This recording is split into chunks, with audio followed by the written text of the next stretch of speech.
बार की बात है, राजा अकबर व बीरबल दरबार में बैठे कुछ अहम मामलों पर चर्चा कर रहे थे।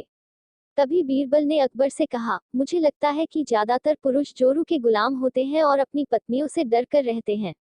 बीरबल की यह बात राजा को बिल्कुल भी पसंद न आई। उन्होंने इस बात का विरोध की। इस पर बीरबल भी अपनी बात मनवाने पर अड़ गए। उन्होंने राजा से कहा कि वे अपनी बात को सिद्ध कर सकते हैं, मगर इसके लिए राजा को प्रजा के बीच एक आदेश जारी करवाना होगा। वह आदेश यह था कि जिस पुरुष के अपनी पत्नी से डरने की बात सामने आएगी, उसे दरबार में एक मुर्गी जमा करानी होगी। राजा बीरबल की इस बात पर तैयार हो गए। अगले ही दिन प्रजा के बीच आदेश कराया गया कि अगर यह बात सिद्ध हो जाती है कि कोई पुरुष अपनी पत्नी से डरता है, तो उसे दरबार में आकर बीरबल के पास एक मुर्गी जमा करवानी होगी। फिर क्या था, देखते ही देखते बीरबल के पास ढेरों मुर्गियां इकट्ठा हो गईं और सैकड़ों मुर्गियां महल के बगीचे में घूमने लगीं।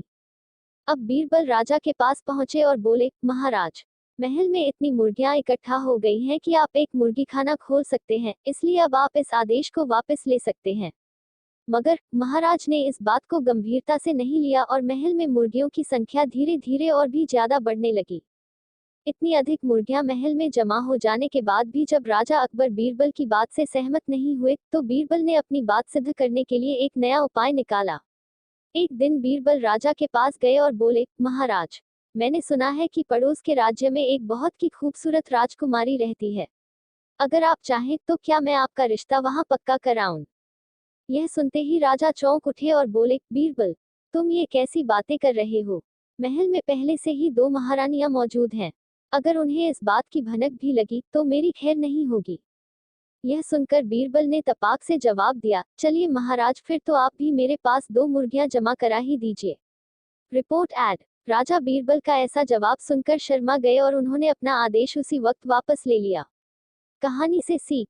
अकबर बीरबल की इस कहानी से हमें यह शिक्षा मिलती है कि बातों की चतुराई से हम किसी भी बात को मनवा सकते हैं। जरूरत है तो बस बीरबल की तरह चतुराई से अपना पक्ष रखने की।